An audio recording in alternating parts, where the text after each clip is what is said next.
Okay students, कल की class में हमने मेथड ऑफ मोमेंट्स को डिस्कस किया था और एक क्वेश्चन भी हमने एज ए होमवर्क आपसे कहा था करने के लिए, है ना। तो इसमें हमें क्या करना था, मोमेंट एस्टिमेटर फाइंड करना था, moment estimator for the parameters of uniform distribution. तो यूनिफॉर्म डिस्ट्रीब्यूशन का जो पीडीएफ है वो इस फॉर्म में आपको गिवन था। ठीक है, आपसे ये डिस्ट्रीब्यूशन हमें गिवन था भाई, uniform with range alpha to beta. तो एफ एक्स अल्फा बीटा ये होगा 1 upon beta minus alpha, where x is greater than equal to alpha and less than equal to beta. तो इस केस में alpha और beta का moment estimator हमें find करना है।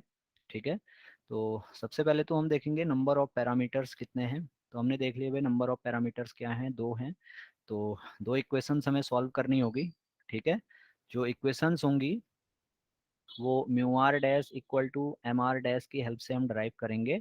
यहाँ पर mu R dash population raw moments हैं और M are dash sample raw moments है। ठीक है, तो दो इक्वेशंस जो होंगी, पहली इक्वेशन होगी यहाँ पे mu one dash equal to M one dash, this is equation one. और दूसरी इक्वेशन हो जाएगी mu two dash equal to M two dash. ठीक है, तो हमें म्यू वन डैश कैलकुलेट करना है, म्यू टू डैश कैलकुलेट करना है, और M one dash M two dash sample के बेसिस पे ये ऑलरेडी डिफाइंड है। ठीक है, जब हम सैंपल कंसिडर करते हैं, अगर हमारे पास सपोज एन यूनिट का सैंपल है, तो एन यूनिट के सैंपल में जो एम आर डैश यहाँ से बनेगा दैट इज सैंपल मोमेंट्स। तो ये सैंपल मोमेंट्स ये होंगे simply 1/n summation X to the power R. ठीक, आर की वैल्यू 1 पुट करेंगे तो फर्स्ट सैंपल मोमेंट मिलेगा, और फर्स्ट सैंपल मोमेंट यहाँ पर मीन होता है। ठीक है, तो इसके बेसिस पे अब हम मेथड ऑफ मोमेंट अप्लाई करेंगे। तो हमें क्या करना होगा, पहले म्यू वन डैश फाइंड करना होगा। ठीक है, म्यू वन डैश फाइंड करेंगे, तो ये म्यू वन डैश हमें पता है भाई एक्सपेक्टेड वैल्यू ऑफ एक्स की हेल्प से कैलकुलेट होगा। और एक्सपेक्टेड वैल्यू ऑफ एक्स यहाँ पर इंटीग्रेशन यूज होगा, क्योंकि रैंडम वेरिएबल कंटिन्यूअस है, डिस्ट्रीब्यूशन कंटिन्यूअस है। ठीक है, तो alpha to beta x into F x की value 1 upon beta minus alpha है। तो ये इस तरह से इंटीग्रेशन आएगा।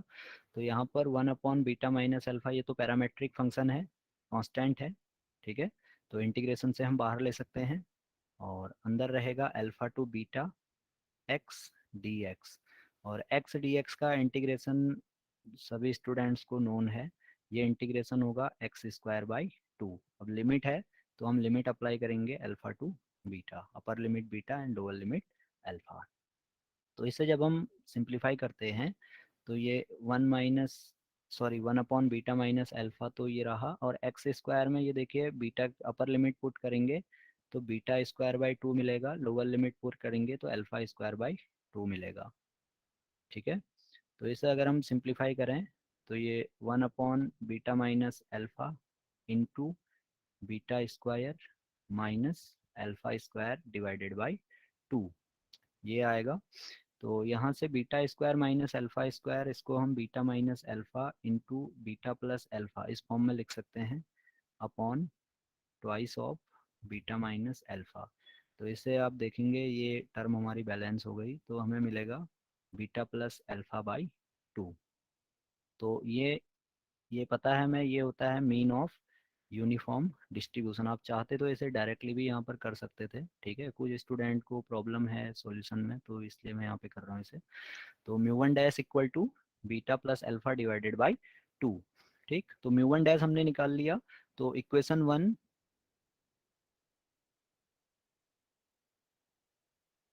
वन में इसे पुट करेंगे तो beta upon alpha by two equal to M one dash, and m one dash is x bar. जब हम एम वन डैश कैलकुलेट करेंगे, एम आर डैश हमने डिफाइन किया था 1/n summation x to the power r. तो यहाँ पर M one dash जब निकाला जाएगा तो एम वन डैश क्या आएगा, 1/n समेसन एक्स आएगा। ठीक है, sample sum of sample observation divided by number of observation that is sample mean. ठीक है, तो ये एक्स बार है, तो यहाँ से beta plus alpha equal to 2x bar, इसे हम इक्वेशन 3 कह सकते हैं। अब नेक्स्ट में नेक्स्ट इक्वेशन के लिए, इक्वेशन 2 के लिए हमें क्या करना है, म्यू टू डैश कैलकुलेट करना है। तो म्यू टू डैश कैलकुलेट करेंगे तो ये expected value of x square, ये integration alpha to beta x square f x D x, ये होगा। तो यहाँ से पीडीएफ की वैल्यू 1/बीटा माइनस अल्फा कांस्टेंट है, बाहर मैंने ले लिया, और एक्स स्क्वायर का इंटीग्रेशन हम करेंगे तो ये एक्स क्यूब अपॉन 3 इतना आएगा, और ये बीटा टू अल्फा, इस तरह से हम इसे लिख सकते हैं। ठीक है, तो ये फाइनली हमें मिलेगा 1/बीटा minus alpha into beta cube minus alpha cube divided by 3, ये वैल्यू मिलेगी जब हम लिमिट अप्लाई करेंगे। तो beta cube minus alpha cube को हम beta minus alpha into beta square plus alpha square plus alpha beta, इस तरह से लिख सकते हैं, divided by 3 beta minus alpha. तो इसे सिंप्लीफाई करेंगे तो ये beta square plus alpha square plus alpha beta upon 3 इतना हमें मिलेगा म्यू टू डैश, यही आएगा ना mu two dash, mu two dash in case of uniform distribution, यही होगा। तो म्यू टू डैश हमने कैलकुलेट किया। अब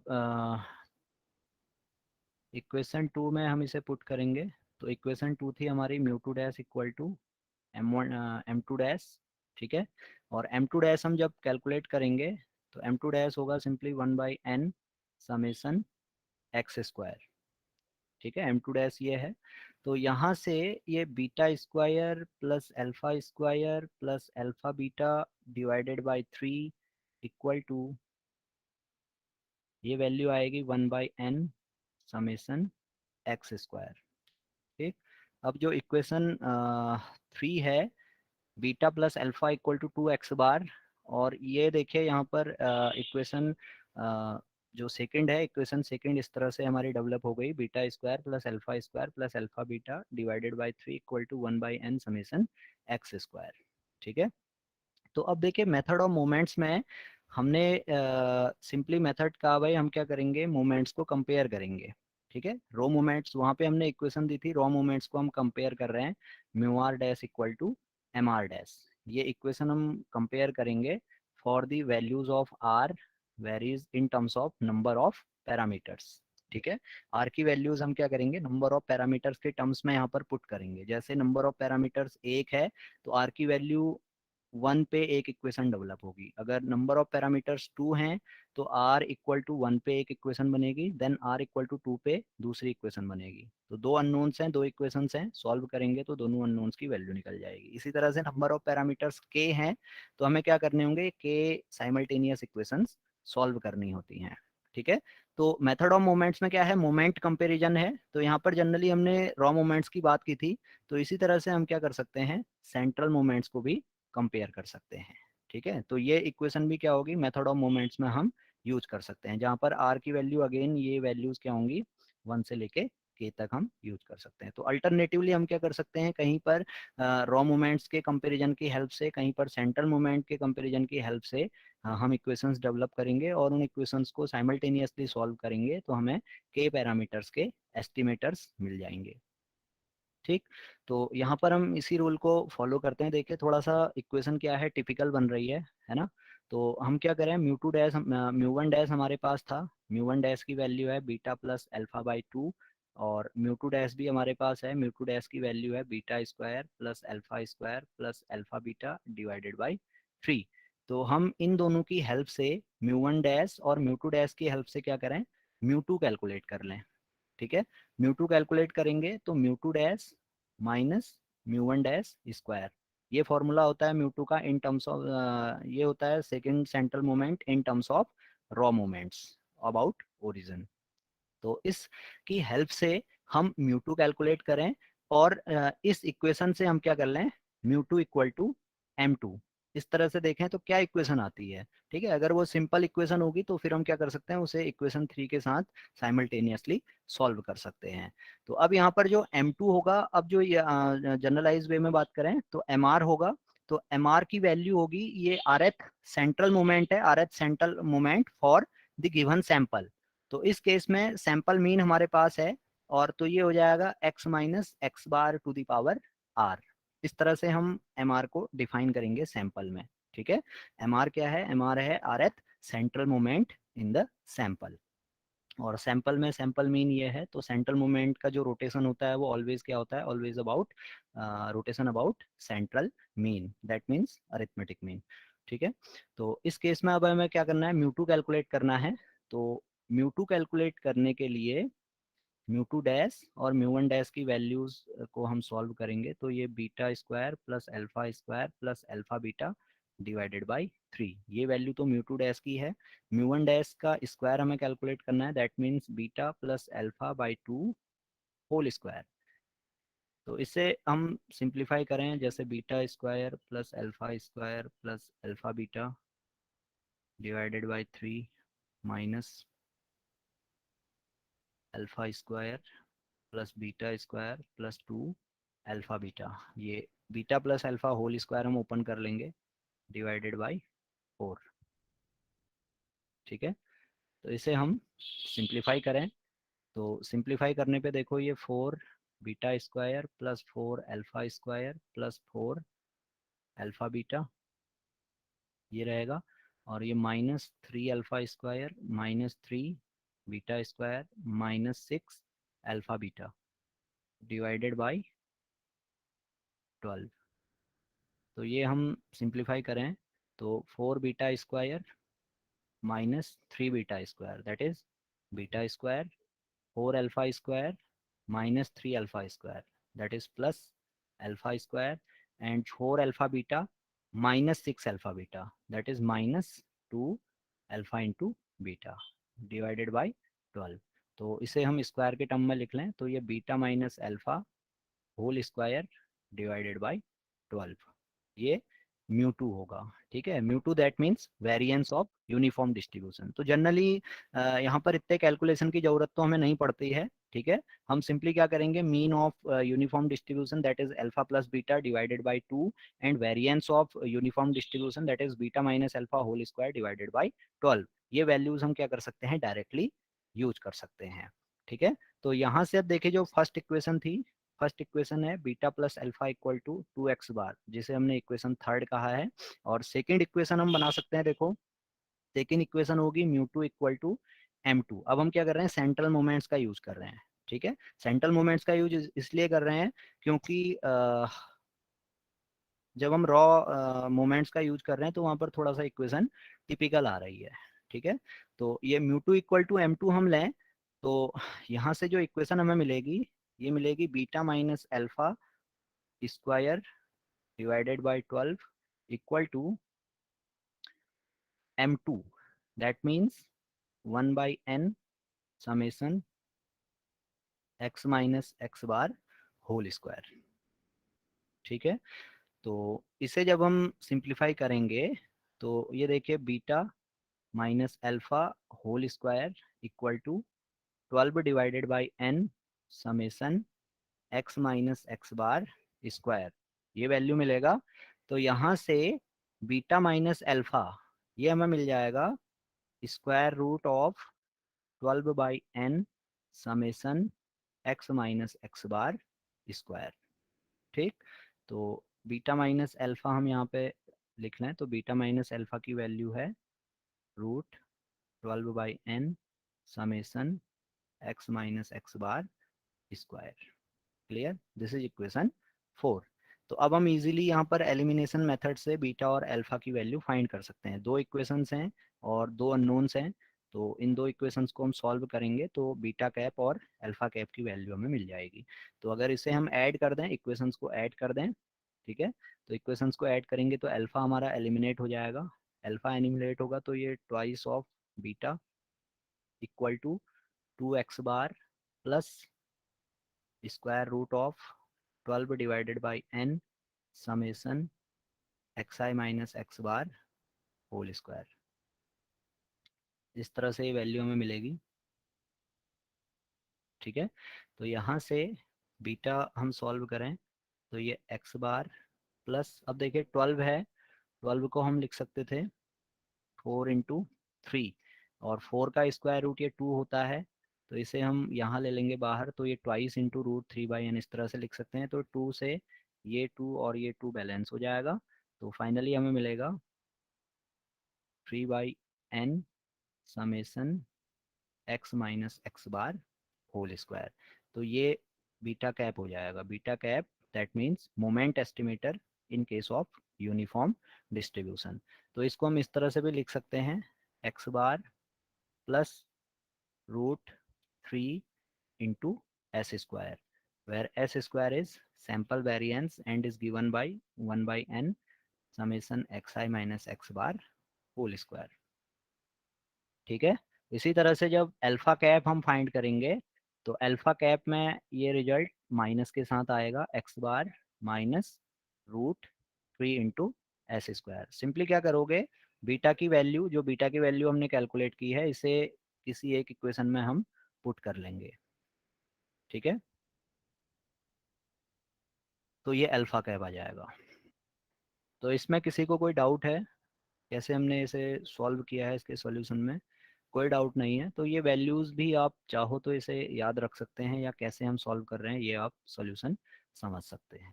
ठीक है, तो alpha cap that means moment estimator of alpha is x bar minus root 3 S square, where S square is 1 by N summation x I minus x bar whole square, and it is known as sample variance. ठीक है, और इसी तरह से beta cap हो जाएगा x bar plus root 3/n summation x आई minus x bar whole square, और x bar plus root 3 S square. ठीक है, तो ये तो हुआ moment estimator in case of uniform distribution. अब इसी में एक प्रॉब्लम, अब ये प्रॉब्लम भी पूछी गई है। इस प्रॉब्लम में जैसे ARS नेट के एग्जाम में आपको यही कह दिया जाएगा भाई, the moment estimator in case of uniform distribution U beta comma alpha, या अल्फा कॉमा बीटा होगा यहाँ पर, alpha comma beta, the moment estimator of alpha and beta are. ये ऑप्शंस में एक ऑप्शन आपका ये दिया होगा और कुछ और ऑप्शंस दिए होंगे, तो करेक्ट ऑप्शन आपका ये होगा। ठीक है, तो इसी तरह से एक और क्वेश्चन है, ये सैंपल ऑब्जर्वेशन पे बेस्ड है। ठीक है, तो ये है find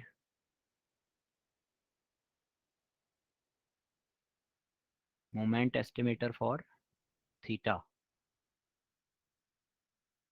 theta when fx theta equal to 1 plus theta into x to the power theta, where x is greater than 0 less than 1, based on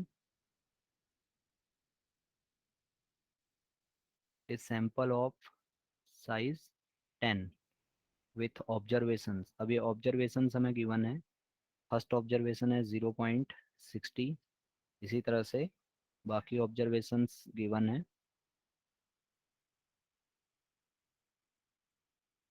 ठीक है, तो इस केस में मोमेंट एस्टिमेटर हमें फाइंड करना है, मोमेंट एस्टिमेटर क्या होगा। तो कैसे सॉल्व करेंगे, सिंपल सा प्रोसीजर हमें पता है। ठीक है, इस सैंपल के लिए हमें मोमेंट एस्टिमेटर बताना है, मोमेंट एस्टिमेटर क्या होगा। तो थियोरेटिकली हम अज्यूम करेंगे भाई, हमने क्या किया है, n यूनिट का सैंपल लिया है, हालांकि यहाँ पे n इक्वल टू कितना है, 10 है। तो हम n यूनिट के लिए मोमेंट एस्टिमेटर कैलकुलेट कर लें। तो सबसे पहले तो हम देखेंगे नंबर ऑफ पैरामीटर्स कितने हैं। तो हमने देखा भाई नंबर ऑफ पैरामीटर एक ही है, तो एक इक्वेशन बनेगी mu 1 dash equal to m1 dash. तो यहाँ से ये भी हमें पता चल गया भाई म्यू 1 डैश इक्वल टू क्या होगा, x बार होगा। ठीक है, तो अब म्यू 1 डैश कितना होगा ये हमें कैलकुलेट करना है। तो म्यू 1 डैश कैलकुलेट करने के लिए एक्सपेक्टेड वैल्यू ऑफ एक्स हम कैलकुलेट करेंगे। तो expected value of x calculate करेंगे, तो ये केस क्या है, कंटिन्यूअस केस है, तो यहाँ पर लिमिट इसकी क्या होगी, 0 to 1 होगी, और ये x into F x D X होगा।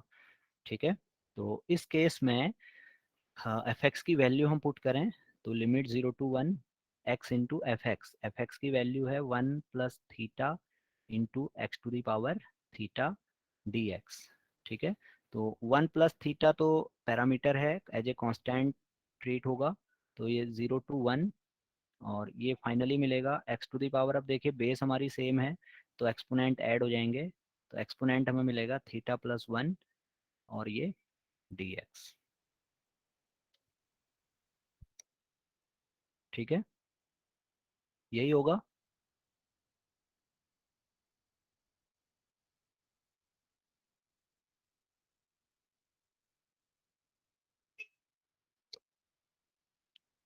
म्यू वन डैश इसी तरह से कैलकुलेट करेंगे ना।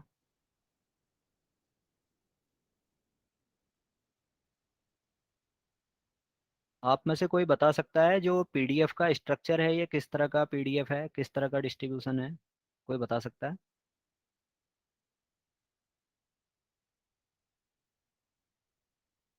कंटिन्यूअस डिस्ट्रीब्यूशन है। कंटिन्यूअस डिस्ट्रीब्यूशन में फैमिली कौन सी होगी, इसकी डिस्ट्रीब्यूशन फैमिली कौन सी है? एक्सपोनेंशियल। हाँ, नहीं।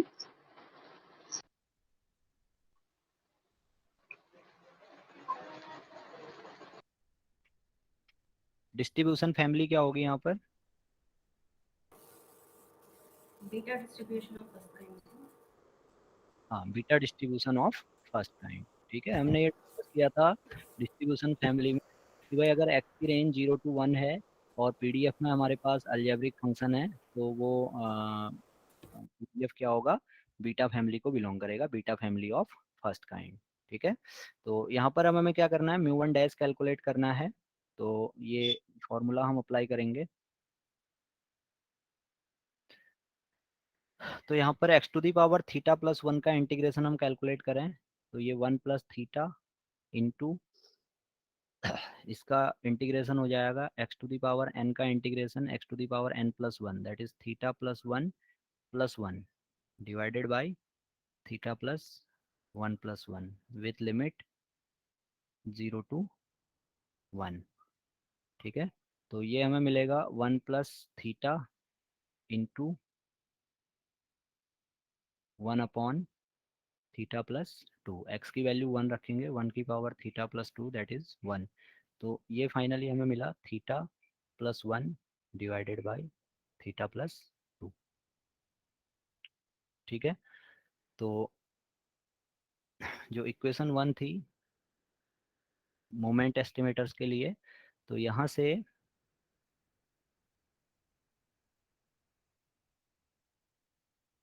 Mu one dash that is theta plus one upon theta plus two is equal to x bar. तो हमें क्या करना है, थीटा का एस्टिमेटर निकालना है, तो थीटा के लिए इसे सॉल्व करेंगे।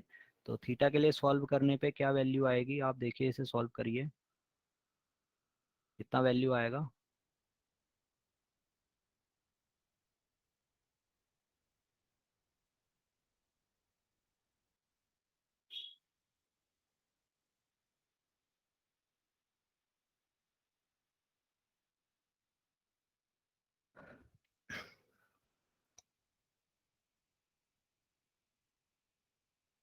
थीटा का वैल्यू बताइए, थीटा का वैल्यू कितना आ रहा है?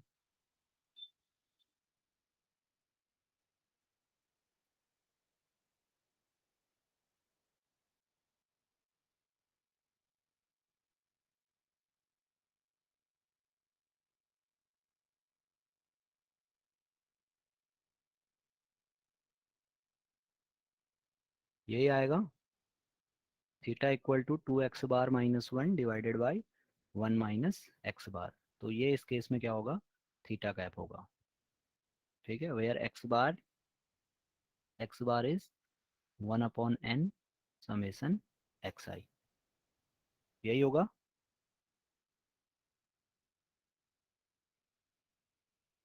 आप बताइए कैलकुलेशंस करके बताइए क्या यही वैल्यू आ रही है थीटा की या कुछ और आएगी?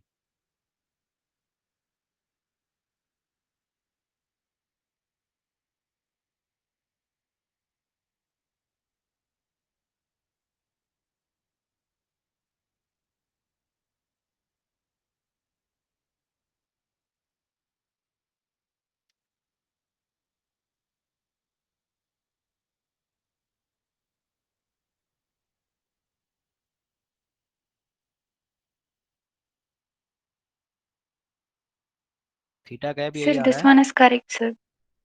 Yes, sir. हम्म। तो अब क्वेश्चन पे आते हैं। देखो क्वेश्चन पे हमें सैंपल गिवन है, ठीक है। सैंपल में 10 ऑब्जर्वेशंस हैं, तो हम सिंपली क्या करेंगे, इन 10 ऑब्जर्वेशंस का मीन कैलकुलेट कर लेंगे एक्स बार, ठीक है। तो एक्स बार कैलकुलेट करेंगे तो इन ऑब्जर्वेशंस को हम क्या कर लें, ऐड कर लें, ठीक। तो कर सकते हैं इसे सॉल्व अब। आप देख लीजिए कितना आ रहा है, एक्स बार कितना कैलकुलेट होके आ रहा है, और उसके बेसिस पे सॉरी थीटा कैप कितना आएगा, ये देखिए। इसे सिंप्लीफाई कर लीजिए।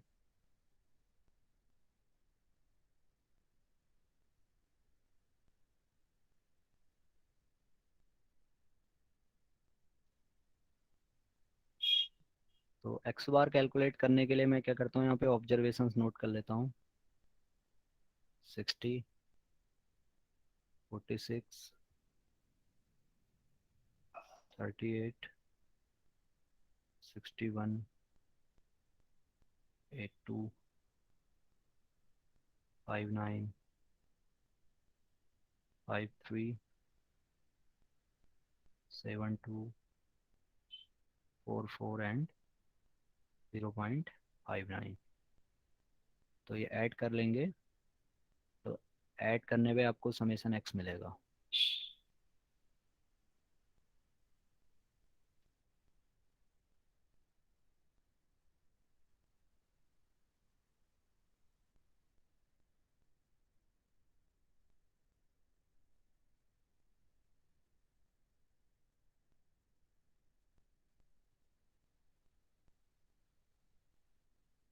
तो ये आ रहा है 5.74।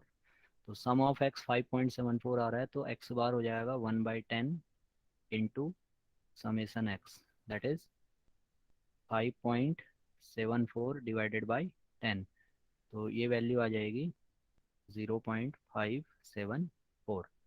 तो थीटा गैप हो जाएगा इस केस में, theta cap equal to 2 into 0.574 minus 1 divided by 1 minus 0.574। तो ये आप कैलकुलेशंस कर लीजिए।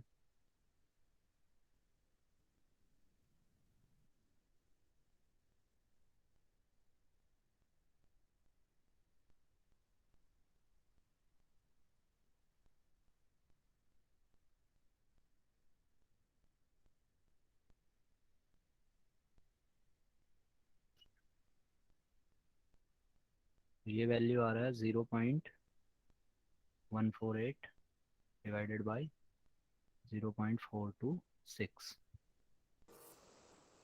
ठीक है।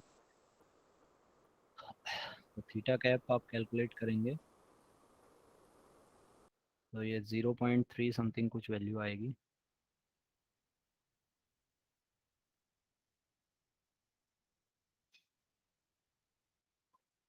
हाँ, थीटा कैप ये आ गया 0.35, ठीक है। तो इस तरह से हम मोमेंट एस्टिमेटर्स न्यूमेरिकली सॉल्व कर सकते हैं। तो इसमें किसी को प्रॉब्लम नहीं होनी चाहिए। किसी को अगर कोई डाउट हो, कोई कन्फ्यूजन हो, तो आप पूछ सकते हैं।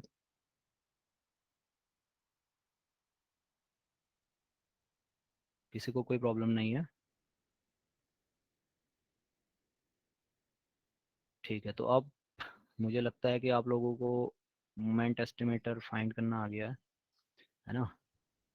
तो एक क्वेश्चन हम आपको देते हैं सॉल्व करने के लिए। Given f x equal to lambda over x to the power lambda plus 1, where x is greater than और equal to 1 and lambda is greater than 0, ठीक है। Find moment estimator of lambda. ये question आप देखिए, attempt करिए, solve करिए। Lambda का moment estimator निकालना है, और स्ट्रक्चर हमें गिवन है पॉपुलेशन का, यानी प्रोबेबिलिटी फंक्शन गिवन है प्रोबेबिलिटी डिस्ट्रीब्यूशन का। तो कैसे सॉल्व होगा देखिए, क्या लैम्डा की वैल्यू आएगी।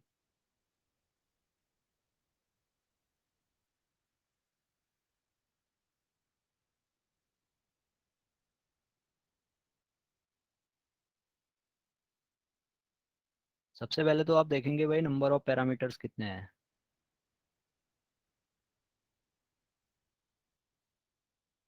according to the number of parameters we develop the moment equations.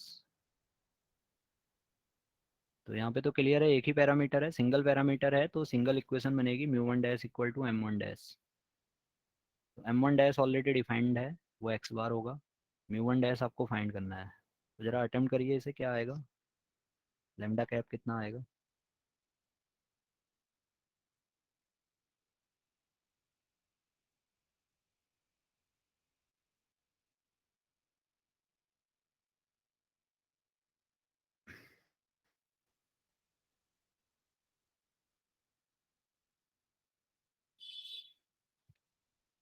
देखिए k इक्वल टू 1 है, तो μ1 dash equal to m1 dash, एक ही इक्वेशन बनेगी, ये हमने सॉल्व करना है। या इसको और हम लिख लें, तो μ1 dash equal to x bar, this is equation 1। तो अब प्रॉब्लम है टू फाइंड μ1 डैश। तो μ1 डैश ये एक्सपेक्टेड वैल्यू ऑफ x। तो डिस्ट्रीब्यूशन हम देखेंगे, रैंडम वेरिएबल का जो डिस्ट्रीब्यूशन है वो कंटिन्यूअस है, ठीक है, रेंज में वैल्यूज़ हैं। तो इंटीग्रेशन हम यूज करेंगे, integration lower limit 1 upper limit infinite, ठीक है। रैंडम वेरिएबल को जब हमने डिफाइन किया था, तो रैंडम वेरिएबल की रेंज होती है in open interval -∞ to infinity. अभी लोअर लिमिट तो डिफाइंड है रैंडम वेरिएबल की 1, और अपर लिमिट अंडर स्टूड क्या होगी, इन्फानाइट होगी, ठीक है। तो इस केस में 1 to infinity x fx dx, तो इसे हमने सॉल्व करना है। तो ये 1 to infinity x into F X is lambda upon x to the power lambda plus 1 dx, ये होगा। तो यहाँ से लैम्डा टू इंटीग्रेशन से बाहर आएगा, 1 to the power infinity x into X to the power minus lambda minus 1, इस तरह से इसे लिख सकते हैं, ठीक है। तो यहाँ से जो इंटीग्रल फंक्शन होगा, integral function becomes x to the power minus lambda dx। Base same है, एक्सपोनेंट ऐड होंगे, तो minus lambda minus 1 plus 1 that is minus lambda. और इसका इंटीग्रेशन हम करेंगे, तो इसका इंटीग्रेशन क्या आएगा, x to the power minus lambda plus 1 upon 1 minus lambda, इसे कह लें इन्फिनिटी टू 1। तो बताइए भाई μ1 डैश कितना आएगा यहाँ से।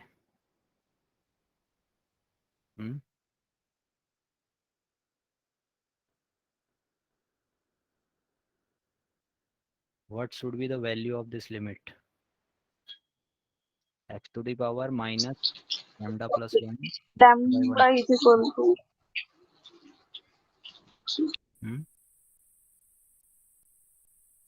ये वैल्यू बताइए, ये वैल्यू कितनी आएगी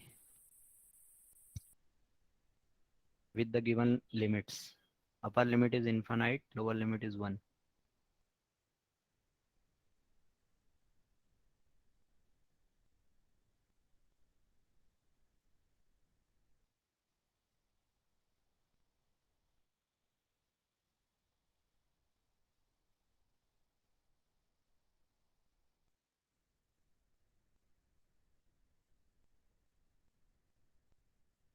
क्या वैल्यू आएगा,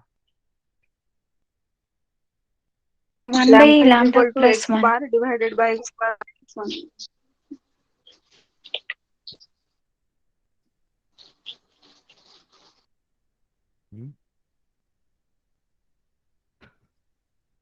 देखिए यहाँ पर जो वैल्यूज हैं, ये वैल्यूज आपकी लैम्डा पे डिपेंड करेंगी, आप डायरेक्ट वैल्यूज नहीं निकाल सकते हैं, ठीक है। तो लैम्डा पे डिपेंड करेंगी means if lambda is less than 1, if lambda is less than 1, तो उस केस में क्या होगा यहाँ पर, if lambda less than 1 then x to the power 1 minus lambda, this becomes x to the power positive होगा। अब जब आप पीडीएफ हमने डिफाइन किया था तो पीडीएफ में लैम्डा ग्रेटर देन 0 है, ठीक है, लैम्डा इज ग्रेटर देन 0। अब इस कंडीशन में X to the power minus lambda plus 1 है, और हम कहें अगर लैम्डा की वैल्यू यानी पैरामीटर की वैल्यू क्या होती है, लेस देन 1 होती है, तो उस केस में X to the power positive होगी, तो उस केस में इसकी वैल्यू क्या हो जाएगी, इन्फानाइट हो जाएगी। होगा ऐसा? अगर लैम्डा की वैल्यू लेस देन 1 है, ठीक है, तो म्यू वन डैश इन्फानाइट होगा इफ लैम्डा लेस देन 1, ठीक है। तो इसका मीनिंग ये है भाई, when lambda less than 1 then method of moments fails. इस केस में मेथड ऑफ मोमेंट क्या हो जाएगा, फेल हो जाएगा, क्योंकि आपके मोमेंट ही एग्जिस्ट नहीं कर रहे हैं, ठीक है। तो सिंपल सी लिमिटेशन है मेथड ऑफ मोमेंट की, कि भाई जिस केस में जिस डिस्ट्रीब्यूशन में मोमेंट्स एग्जिस्ट नहीं करेंगे वहां पर मेथड ऑफ मोमेंट्स अप्लाई नहीं किया जा सकता है, ठीक है।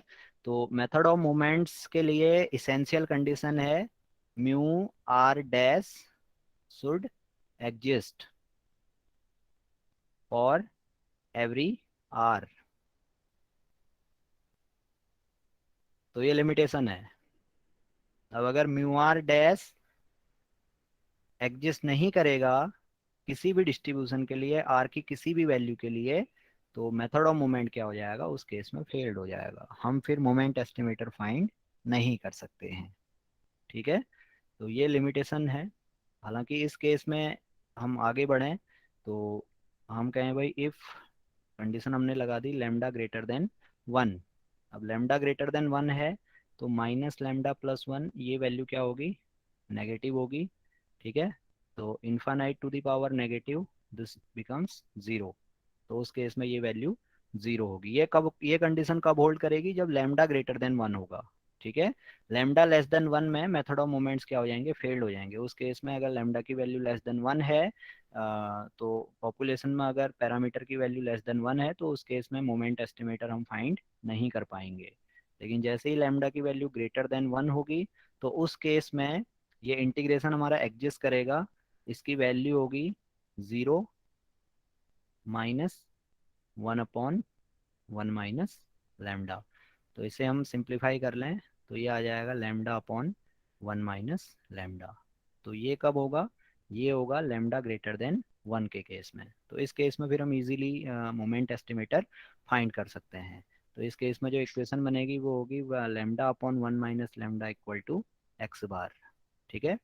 तो इसे लैम्डा के लिए सॉल्व कर लेंगे, तो ये lambda equal to x bar minus x bar into lambda, तो यहाँ से लैम्डा कैप ये मिलेगा x bar upon 1 plus x bar. तो इस केस में मोमेंट एस्टिमेटर ये होगा under the condition that lambda greater than 1, ठीक है। ये समझ में आया सबके, लिमिटेशन समझ में आ गई मोमेंट मेथड ऑफ मोमेंट्स की। किसी को कोई कन्फ्यूजन कोई डाउट हो?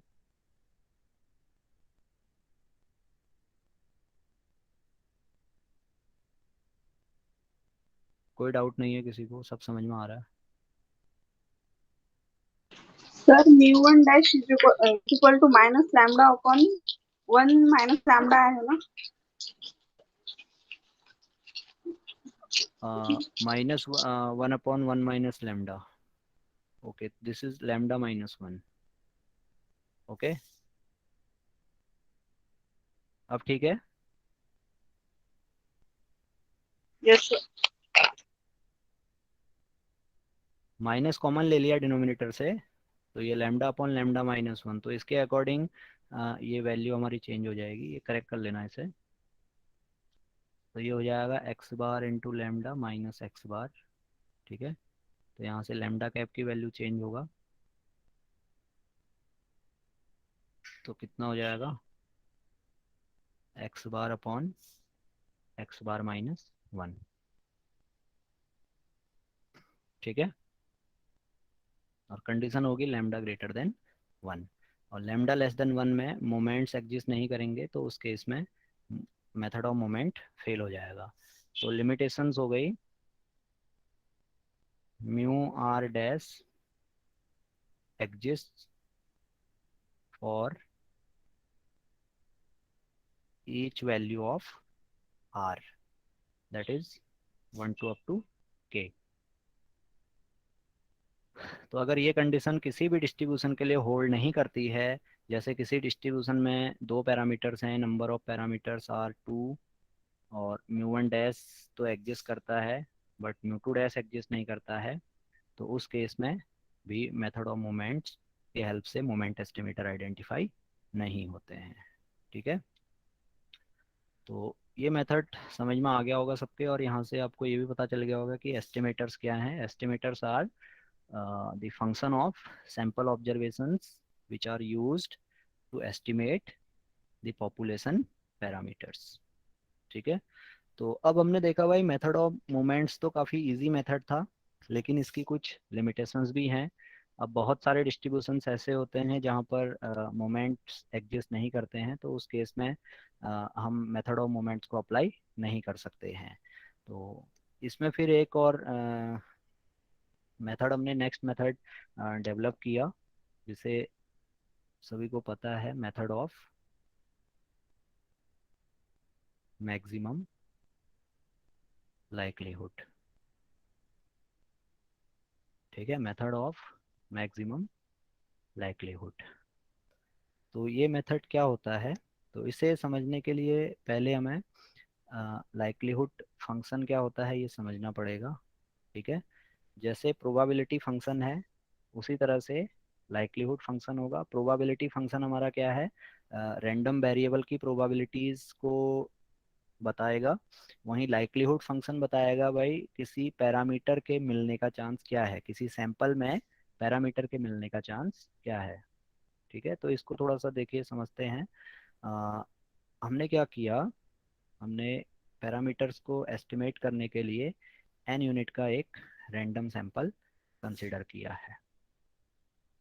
ठीक है, ये सैंपल हमारा क्या होगा, रैंडम सैंपल होगा। तो अब रैंडम सैंपल की प्रॉपर्टी होती है, रैंडम सैंपल के observations, that means x1 x2 xn, ये ऑब्जर्वेशंस क्या होंगे, इंडिपेंडेंट होंगे। ठीक है, observations of a random sample are independent. तो x1 x2 xn ये इंडिपेंडेंट है और ये एक रैंडम सैंपल कॉन्स्टिट्यूट करता है। ठीक है, तो ये रैंडम सैंपल क्या करेगा, इस रैंडम सैंपल में हमारे पास इंफॉर्मेशंस हैं, x1 x2 xn हम कहें भाई ये रैंडम सैंपल है। इसे कभी कभी हम इस तरह से x वेक्टर से भी नोट कर लेते हैं। ठीक है, आप बुक में देखोगे, अब यहाँ पर तो मैं नोटेशन दे रहा हूँ x वेक्टर इस तरह से, बुक में आप देखोगे तो x को बोल्ड किया होगा। ठीक है, x बोल्ड किया होगा बुक में, तो उसका मतलब है random sample x1 x2 up to xn। तो ये x वेक्टर मैंने इस तरह से एक सिंगल वैल्यू में इसे लिख लिया। तो ये x वेक्टर क्या करता है, ये x वेक्टर थीटा की इंफॉर्मेशन भी पजेज करता है और कुछ एक्स्ट्रा इंफॉर्मेशन भी इसके पास होती है। ठीक है, एक्स वेक्टर में सैंपल में क्या होगा, सैंपल में पैरामीटर की भी इंफॉर्मेशन होगी और साथ में कुछ एक्स्ट्रा इंफॉर्मेशन भी होगी। ठीक है, तो अब ये सैंपल क्या होगा, एज ए रैंडम वेरिएबल अगर इसकी बात करें तो इसकी लाइक्लीहुड क्या है, इसका चांस क्या है कि ये थीटा की इंफॉर्मेशन को पजेस करता है।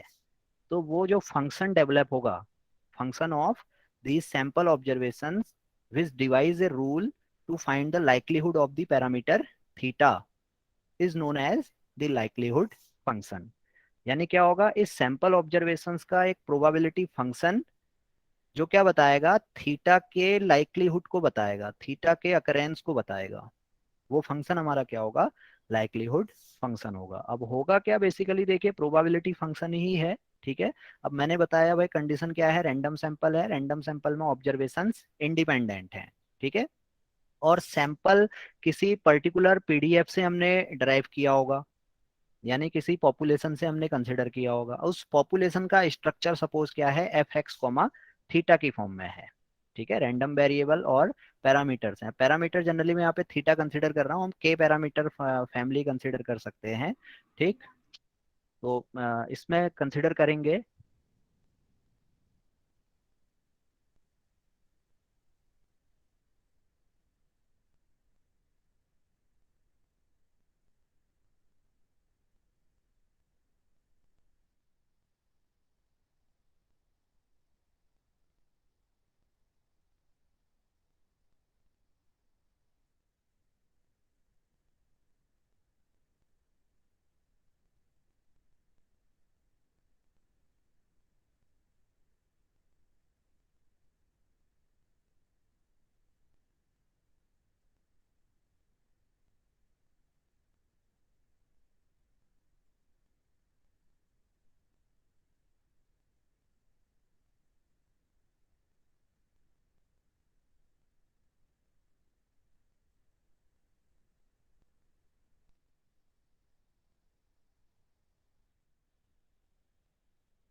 ओके, तो लाइक्लीहुड फंक्शन थियोरेटिकली तो एक्सप्लेन हो गया, अब प्रैक्टिकली क्या होता है इसकी हम बात कर रहे हैं। तो हमारे पास कोई पॉपुलेशन है जिसका स्ट्रक्चर एफ एक्स थीटा में है, या इसको मोर जनरल वे में हम कहें तो ये F X theta one theta two up to theta K, suppose क्या है हमारे पास के पैरामीटर्स हैं पॉपुलेशन में। ठीक, तो इस पॉपुलेशन पे बेस्ड एक सैंपल हमने कंसिडर किया। ये सैंपल हमारा रैंडम सैंपल है जिसमें n यूनिट्स हैं, n ऑब्जर्वेशंस हैं।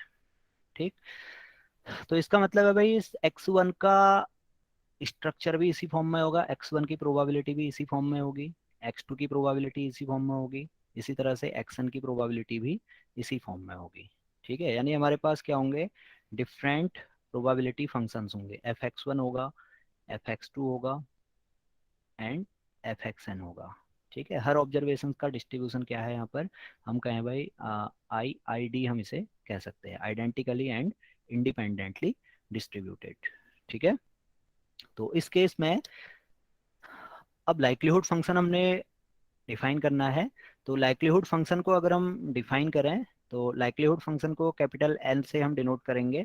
तो ये होगा function of sample observations and parameters, that is function of X vector and theta one theta two up to theta K, और ये हो जाएगा joint PDF of sample observations. ठीक है, तो लाइक्लीहुड फंक्शन बेसिकली क्या है, joint PDF of sample observations. अब सैंपल ऑब्जर्वेशन सारे इंडिपेंडेंट ऑब्जर्वेशंस हैं, तो हम क्या करेंगे जॉइंट पीडीएफ निकालने के लिए, that means joint PDF of sample observations हमें निकालना है, एल हमें निकालना है, तो हम सारे पीडीएफ्स को क्या कर देंगे, मल्टीप्लाई कर देंगे, that is F X one into F X two into up to F X N. तो इसको हम इस तरह से लिख सकते हैं, प्रोडक्ट समेशन को कैपिटल सिग्मा से डिनोट करते हैं, प्रोडक्ट को पाई से डिनोट करेंगे, तो ये product i one to n f x i, इस तरह से इसे लिखा जा सकता है। तो ये हो जाएगा likelihood function of sample observations x1 x2 up to xn। ठीक है, तो लाइक्लीहुड फंक्शन क्लियर हो गया सभी को। अब लाइक्लीहुड फंक्शन में फंक्शन की हम बात करें, भाई फंक्शन क्या है, सैंपल ऑब्जर्वेशंस का फंक्शन भी है और पैरामेट्रिक फंक्शन भी है, पैरामीटर का भी फंक्शन है। ठीक है, तो अब मेथड की बात करें, मेथड ऑफ मैक्सिमम लाइक्लीहुड क्या कहता है, तो नाम से ही पता चल रहा है भाई ऐसा मेथड है जिसमें हम क्या कर रहे हैं, लाइक्लीहुड फंक्शन को मैक्सिमाइज कर रहे हैं। ठीक है, तो लाइक्लीहुड फंक्शन को मैक्सिमाइज करने का मतलब है कि हम क्या करें, थीटा की ऐसी वैल्यूज फाइंड करें जिसके लिए ये फंक्शन क्या हो, मैक्सिमम हो।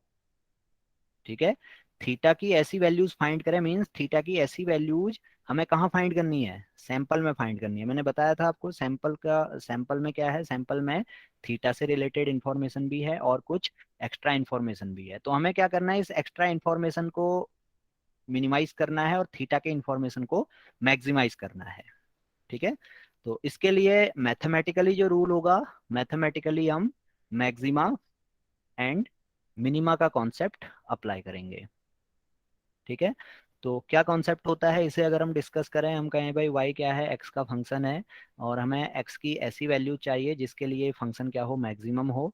तो हम सिंपली क्या करते हैं, y को x के टर्म्स में डिफ्रेंशिएट करते हैं, जीरो पुट करते हैं। ठीक है, तो यहाँ से हमें y की डिफरेंट वैल्यूज मिलती हैं, सपोज x की डिफरेंट वैल्यूज मिलती हैं। ठीक है, suppose x1 x2 up to X के वैल्यूज हमें मिली, देन हम सेकेंड डेरिवेटिव निकालेंगे, y का सेकेंड डेरिवेटिव निकालेंगे और इसमें x की डिफरेंट वैल्यूज को पुट करेंगे। ठीक है, तो मैक्सिमम के लिए क्या कॉन्सेप्ट है, मैक्सिमम के लिए डबल डेरिवेटिव क्या होना चाहिए, मोस्ट नेगेटिव होना चाहिए। अगर D Y D X of Y two times ये मोस्ट नेगेटिव आता है, जिस वैल्यू के लिए x की जिस वैल्यू के लिए मोस्ट नेगेटिव होगा, x की वो वैल्यू क्या होगी, मैक्सिमम वैल्यू होगी। ठीक है, इसको ग्राफ से भी अगर हम समझना चाहें तो ग्राफ से इस तरह से हम समझ सकते हैं, ये हमारे पास x की वैल्यूज हैं और ये फंक्शन की वैल्यूज हैं। ठीक है, अब सपोज ग्राफ इस तरह का है। ठीक, तो यहाँ पर हम देख रहे हैं दो पॉइंट पे मैक्सिमम है। ठीक है, एक पॉइंट ये है, x की एक वैल्यू ये है x1 और x की एक वैल्यू ये है x2 पे, x1 पे भी फंक्शन क्या है हमारा, मैक्सिमम है, x2 पे भी मैक्सिमम है। तो अब जब आप ग्राफ को हम ऑब्जर्व करेंगे, तो ग्राफ को ऑब्जर्व कर रहे हैं तो हम देख रहे हैं भाई x2 पे क्या है, ये फंक्शन y मैक्सिमम है। ठीक है, तो यही कॉन्सेप्ट हम यहाँ पर भी अप्लाई करेंगे। सिंपली हमने क्या किया, यहाँ पर लाइक्लीहुड फंक्शन ले लिया, यहाँ पर सैंपल ऑब्जर्वेशंस की जगह पे, सॉरी एक्स की जगह पे थीटा की वैल्यूज ले ली। ठीक है, क्योंकि हमें पता है भाई जो लाइक्लीहुड फंक्शन है वो क्या कर रहा है, थीटा का लाइक्लीहुड बता रहा है। सैंपल में थीटा का लाइक्लीहुड क्या है, थीटा के मिलने का चांस क्या है। ठीक है, तो इस केस में जब हम लाइक्लीहुड फंक्शन और थीटा को इस तरह से ड्राइव कर रहे हैं, तो लाइक्लीहुड फंक्शन की ये वैल्यूज हमें या कर्व की बात करें अगर कंटिन्यूअस है, लाइक्लीहुड डिस्ट्रीब्यूशन अगर हमारा कंटिन्यूअस है, तो उस केस में इस तरह का ये फंक्शन हमें मिल सकता है। ठीक है, तो यहाँ पर आप देख रहे हैं भाई थीटा के डिफरेंट वैल्यूज के लिए लाइक्लीहुड फंक्शन क्या हो रहा है, मैक्सिमम हो रहा है। ठीक है, तो इस केस में जैसे आपने देखा ये थीटा 1 सपोज हमने इसे कह दिया, और ये वैल्यू हमने सपोज थीटा 2 कह दी। थीटा की दो वैल्यूज हमारे पास है, तो आप देख रहे हैं भाई at theta 2 likelihood function is maximum. तो इस केस में थीटा का जो मैक्सिमम लाइक्लीहुड एस्टिमेटर हो जाएगा वो थीटा 2 हो जाएगा। हम थीटा कैप की बात करें तो theta cap is equal to theta 2, because at theta 2 likelihood function becomes maximum. ठीक है, तो यही मेथड है। अब इसको मैथमेटिकली हमने ड्राइव करना है। तो मैथमेटिकली मैंने बताया, मैथमेटिकली सिंपली हम क्या करेंगे, फंक्शन को जिसके टर्म्स में हमें मैक्सिमाइज करना है उसके टर्म्स में डिफ्रेंशिएट करेंगे, जीरो पुट करेंगे, देन डबल डेरिवेटिव निकाल के देखेंगे भाई किस पॉइंट पे वो वैल्यू मोस्ट नेगेटिव है। ठीक है, तो लाइक्लीहुड फंक्शन सबको क्लियर है। अब लाइक्लीहुड फंक्शन जैसे अगर बनाने की बात आती है किसी डिस्ट्रीब्यूशन में, तो लाइक्लीहुड फंक्शन बना सकते हैं सभी लोग। एक एग्जांपल से जैसे अगर हम समझें, मेथड बाद में डिस्कस करते हैं, पहले लाइक्लीहुड फंक्शन समझ लेते हैं। जैसे किसी डिस्ट्रीब्यूशन में सपोज हमने क्या किया, एक सैंपल कंसिडर किया, ये पॉइसन पॉपुलेशन से हमने कंसिडर किया है विद पैरामीटर थीटा। तो सैंपल में हमारे पास क्या है, एन ऑब्जर्वेशन है। ठीक, अब ये ध्यान देना जो लाइक्लीहुड फंक्शन हमने यहाँ पे डेवलप किया है ये एन यूनिट के सैंपल के लिए डेवलप किया है। ठीक है, अगर n इक्वल टू 1 हो जाता है, दैट मीन्स अगर सैंपल में सिर्फ एक ऑब्जर्वेशन है, तो उस पॉपुलेशन, जिस पॉपुलेशन से हमने वो सैंपल कंसिडर किया है, उस पॉपुलेशन का पीडीएफ ही क्या होगा उस केस में, लाइक्लीहुड फंक्शन होगा। ठीक है, उस केस में लाइक्लीहुड फंक्शन और पीडीएफ ये दोनों क्या हो जाएंगे, आइडेंटिकल हो जाएंगे। किस केस में, when n is equal to 1, जब सैंपल में क्या होगा, सिंगल ऑब्जर्वेशन होगा। ठीक है, तो अब यहाँ पर सपोज हमने क्या किया, एन यूनिट का एक सैंपल कंसिडर किया है, तो हमें लाइक्लीहुड फंक्शन डेवलप करना है। तो यहाँ से ये तो हमें पता है भाई जो पीडीएफ होगा ये e to the power minus theta, theta to the power x i upon x I factorial होगा, जहाँ पे एक्स आई की वैल्यू 0, 1, 2 एंड सो ऑन, इस तरह से हम नोट कर सकते हैं। ठीक है, तो लाइक्लीहुड फंक्शन हमें निकालना है, हमारे पास n ऑब्जर्वेशंस हैं, तो सिंपली हमने क्या करना है, f(x1) into f(x2) into up to f(xn), इस तरह से ये सैंपल ऑब्जर्वेशंस के पीडीएफ को क्या करना है, मल्टीप्लाई करना है। तो जब ये मल्टीप्लिकेशन करेंगे तो e to the power minus theta, x i की जगह पे x1 यहाँ पर होगा, तो e to the power minus theta, theta to the power x1 upon x1 factorial into e to the power minus theta, theta to the power x2 upon x2 factorial and so on e to the power minus theta, theta to the power xn upon xn factorial. तो ये इस case में क्या होगा, likelihood function होगा। किस case में, जब हमने पॉइसन पॉपुलेशन से सैम्पलिंग किया हुआ है। तो इस केस में अब देखिए बेस एक्सपोनेंट की प्रॉपर्टी हम अप्लाई कर लें, तो e to the power minus theta, e to the power minus theta, e to the power minus theta, ये n टाइम्स मल्टीप्लाई होगा, तो e to the power minus n theta इसे हम लिख सकते हैं। देन थीटा यहाँ पर बेस सेम है, तो एक्सपोनेंट डिफरेंट है, एक्सपोनेंट ऐड होंगे, तो ये x1 plus x2 plus up to xn, इसे इस तरह से लिख सकते हैं। और डिनोमिनेटर में x1 factorial into x2 factorial into up to xn factorial, इस तरह से लिखा जा सकता है। तो कॉमन वे में इसे लिखना चाहें तो e to the power minus N theta, theta to the power summation x I divided by product x I factorial, इस तरह से लिख लें तो ये हो जाएगा likelihood function of Poisson population. Clear है? किसी को कोई डाउट, कोई कंफ्यूजन यहाँ पर लाइक्लीहुड फंक्शन बनाने में या लाइक्लीहुड फंक्शन को समझने में? किसी को कंफ्यूजन है तो आप अभी डिस्कस कर लीजिए।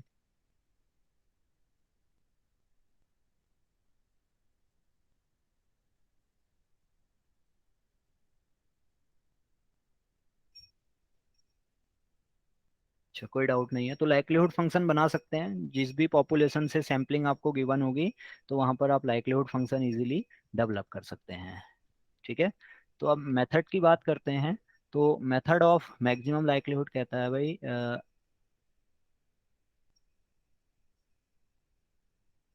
we have to find theta such that the likelihood function should be maximum। Theta की ऐसी वैल्यू फाइंड करनी है जिसके लिए लाइक्लीहुड फंक्शन क्या हो, मैक्सिमम हो। ठीक है, so we can achieve this by maxima and minima rule. तो मैक्सिमा मिनिमा रूल के बेसिस पे हम ये अचीव कर सकते हैं। इसके लिए हमें क्या करना होगा, del by del theta I of L हम कैलकुलेट करेंगे, इसे ज़ीरो पुट करेंगे। ठीक है, for every I 1 to up to K. जैसे मेथड ऑफ मोमेंट्स में आर की वैल्यूज हम के तक कंसिडर कर रहे थे, के ये अंडरस्टूड है भाई, K is our number of parameters. ठीक है, तो क्या करेंगे, के साइमल्टेनियस इक्वेशंस हम डेवलप करेंगे। ठीक, in terms of partial derivative of likelihood function with respect to theta. तो ये del by del theta I L equal to zero, ये इक्वेशन हमारी कहलाती है लाइक्लीहुड इक्वेशन। ठीक है, तो के इक्वेशंस बनेंगी अगर सपोज दो पैरामीटर हैं theta one and theta two, तो फर्स्ट इक्वेशन होगी del by del theta one l equal to zero, and second equation होगी del by del theta two of l equal to zero. दो equations हैं, दो unknown है theta one and theta two, तो दोनों equations को solve करेंगे तो हमें थीटा वन और थीटा टू की वैल्यू मिल जाएगी। ठीक है, अब ये कंडीशन होगी अंडर द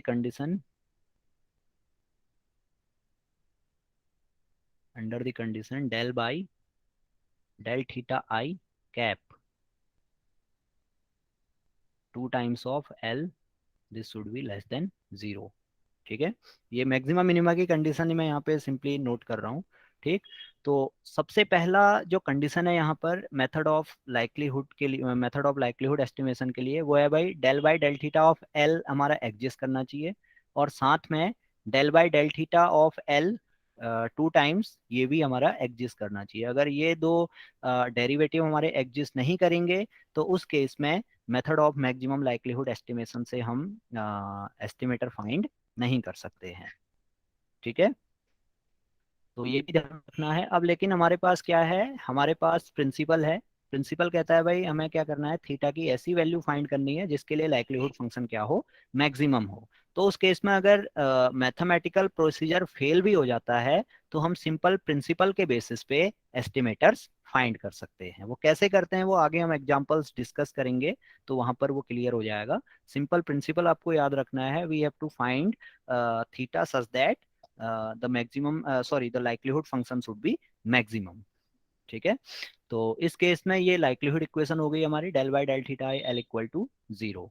अब क्या होता है, जैसे हमने लाइक्लीहुड फंक्शन डेवलप किया, तो लाइक्लीहुड फंक्शन कभी कभी क्या हो जाता है, टिपिकल हो जाता है, टिपिकल टू डिफरेंशिएट। ठीक है, डिफरेंशिएट करने में क्या हो सकता है, काफी टेडियस वो हो सकता है, टिपिकल कैलकुलेशंस हो सकती हैं। तो उसे सिंप्लीफाई करने के लिए हम लॉग का यूज करते हैं। हमने देखा था भाई ज्यादातर जो फैमिली ऑफ डिस्ट्रीब्यूशंस होते हैं हमारे पास वो एक्सपोनेंशियल फैमिली होती है। तो एक्सपोनेंशियल फैमिली में हम लॉग फंक्शन का यूज करें तो जो लाइक्लीहुड फंक्शन होगा वो काफ़ी सिंपल हो जाएगा। ठीक है, तो अब जो फंक्शन है, सपोज एक्स कोई वेरिएबल है, इसका फंक्शन लॉग एक्स ये मोनोटोन फंक्शन होता है।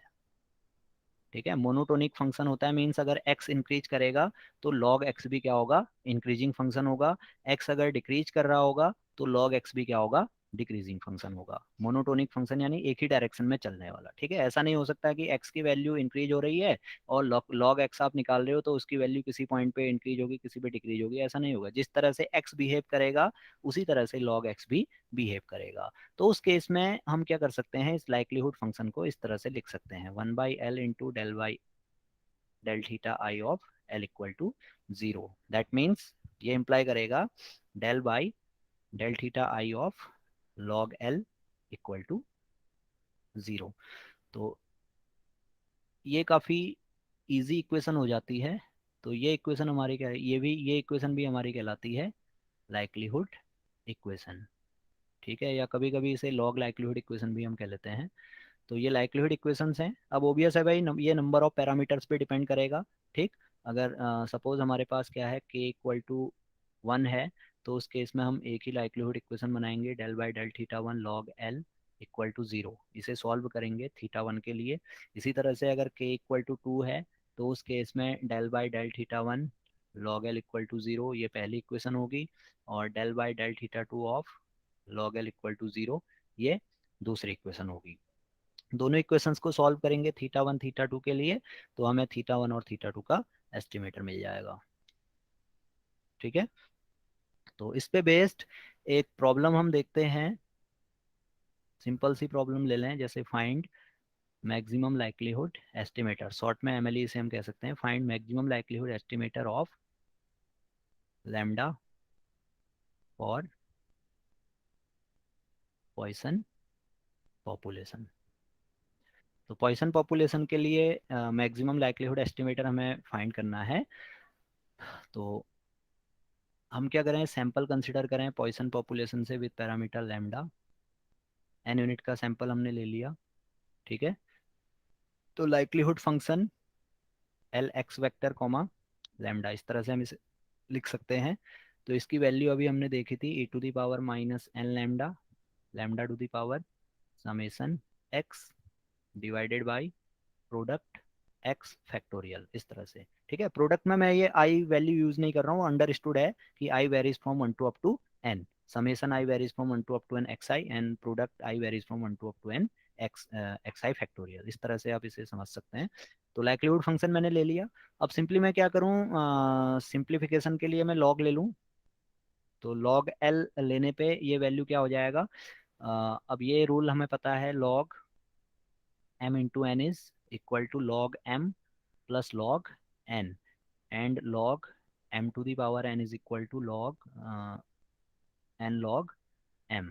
तो इसी रूल का मैं यहाँ पर यूज करूंगा। तो इसे मैं लिख सकता हूँ, देखिए log e to the power minus n lambda. अब log और एक्सपोनेंशियल फंक्शन ये इनवर्स फंक्शन है, तो इस केस में इसकी वैल्यू माइनस एन लैम्डा हो जाएगी, plus summation x into log lambda minus summation log x factorial.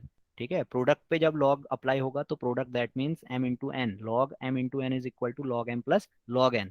तो प्रोडक्ट लॉग एक्स आई आप निकालो, log of product x i निकालोगे, प्रोडक्ट एक्स फैक्टोरियल निकालोगे, तो वो समेसन लॉग एक्स फैक्टोरियल हो जाएगा। ठीक है, तो हमने लॉग एल इस तरह से डिफाइन कर लिया। अब मैक्सिमम लाइक्लीहुड एस्टिमेटर चाहिए, तो एक ही इक्वेशन यहाँ पर बनेगी, del by del lambda of log L equal to 0। तो इसे हम सॉल्व करें तो क्या करना है, इस लॉग लाइक्लीहुड को लैम्डा के टर्म्स में पार्शियली डिफ्रेंशिएट करना है। तो फर्स्ट टर्म का डिफ्रेंशिएशन ये तो माइनस एन आ जाएगा, plus summation x, log lambda का डिफ्रेंशिएशन लैम्डा के टर्म्स में ये 1 अपॉन लैम्डा होता है, तो अपॉन लैम्डा, और यहाँ पर लैम्डा नहीं है कहीं भी, तो इस टर्म का डिफ्रेंशिएशन लैम्डा के टर्म्स में 0 होगा। तो इसकी वैल्यू हमें 0 पुट करनी है। ये आपको पता है, del by del x of log x equal to 1 by x, ये रूल हम यहाँ पर यूज कर रहे हैं।